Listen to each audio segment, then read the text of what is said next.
Lei si sentirebbe di impegnarsi sull'introduzione, ovviamente modulata, non immediata perché altrimenti non reggerebbe il sistema, di un sistema con il cosiddetto conflitto, contrasto, chiamatelo come vuole, di interessi, sì o no? Certamente sì, è una battaglia che peraltro ho fatto in Commissione Finanze nella precedente legislatura. Io non lo sapevo, vedi. Ed è un fatto veramente una banalità straordinaria. Risparmieremo un sacco di soldi intanto, perché i finanzieri invece di andare a cercare, potrebbero fare altro, svolgere un lavoro diverso e più utile invece di andare a inseguire anche chi in una bottega non emette lo scontrino, che poi non è il grande evasore. No. Potrebbero dedicarsi di più a inseguire quelli che portano all'estero i capitali che poi invece gli consentono di scudare. La grande finanza internazionale. Che gli consentono di scudare. Detto questo, se c'è un conflitto, un contrasto di interessi, è chiaro che chiunque quando va a acquistare qualcosa diventa controllore, se può scaricarlo. Se non ne ha alcuna utilità evidentemente rinunzia, quindi non puoi farlo per tutto, si era anche studiato, lo devi fare per una quota,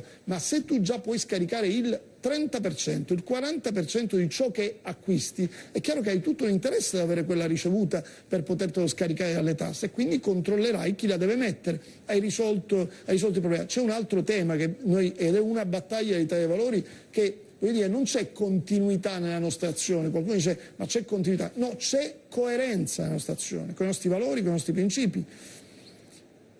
I patrimoni degli evasori che vengono colpiti devono essere, secondo noi, sottoposti alle stesse norme dei patrimoni sequestrati alla mafia, cioè devono diventare patrimonio dello Stato e andare ai cittadini. Volete vedere che se ne colpiamo qualcuno non ne vade più nessuno? Questo è il tema. Cioè, però bisogna farlo. Ecco, aveva ragione la signora quando diceva ma poi dite ma non fate nulla. Allora il tema è: chi va al governo o si assume la responsabilità di governare, in questo devo dire la delusione del Movimento 5 Stelle, perché è andato in Parlamento prendendo dai cittadini il consenso per cambiare il mondo, è andato in Parlamento e l'unica cosa che ha fatto è non cambiare nulla, cioè assumersi la responsabilità di non cambiare. Io rispetto l'elettorato dei 5 Stelle, io spero che cambino strada, ma se tu vai in Parlamento con i numeri per cambiare non puoi consentire che vada a governare Silvio Berlusconi e il centrodestra. Loro, non decidendo, si sono assunti sostanzialmente la responsabilità di decidere per gli altri, e questo credo che ma l'hanno anche